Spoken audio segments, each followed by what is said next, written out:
आज सुनेंगे माँ स्कंद माता की कथा। शारदीय नवरात्र के पावन पर्व की शुरुआत हो चुकी है और पूरा देश नवरात्रि का पावन पर्व धूमधाम से मना रहा है। आज 5वां नवरात्र है। नवरात्रि के 5वें दिन स्कंद माता की आराधना की जाती है। भगवान शिव और माता पार्वती के पुत्र कार्तिकेय को स्कंद के नाम से भी जाना जाता है। भगवान स्कंद को माता पार्वती ने परीक्षित किया था, इसलिए माँ दुर्गा के 5वें स्वरूप को स्कंद माता कहते हैं। एक पौराणिक कथा के अनुसार एक तारकासुर नाम का राक्षस था, जिसका अंत केवल भगवान शिव के पुत्र के हाथों से संभव था।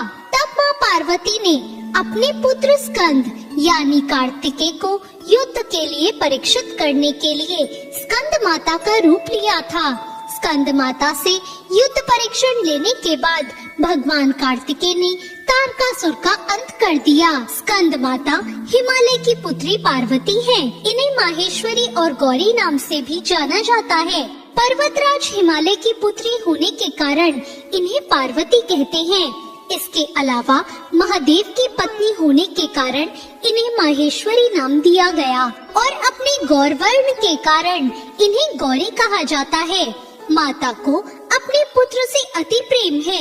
यही कारण है कि माँ को अपने पुत्र के नाम से पुकारा जाना उत्तम लगता है। मान्यता है कि स्कंद माता की कथा पढ़ने या सुनने वाले भक्तों को माँ संतान सुख और संपत्ति प्रदान करती है।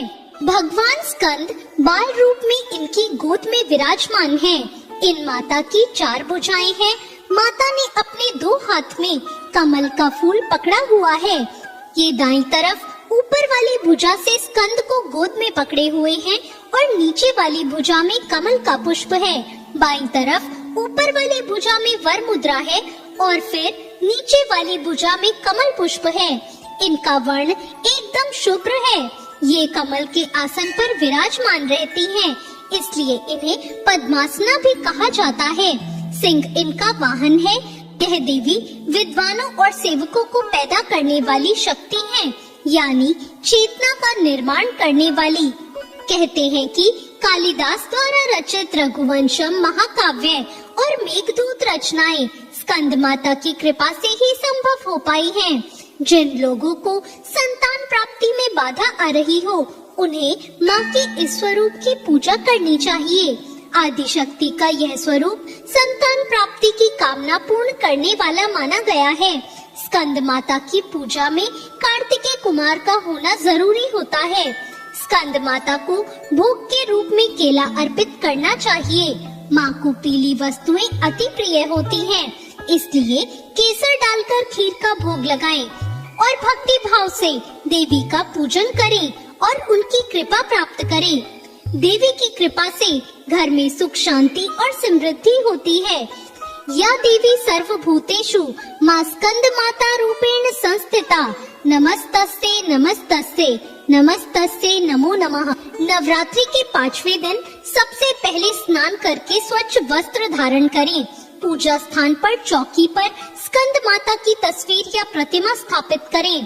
प्रतिमा का गंगा जल से शुद्धिकरण करें। अब एक कलश में पानी लेकर उसमें कुछ सिक्के डालें और उसे चौकी पर रखें।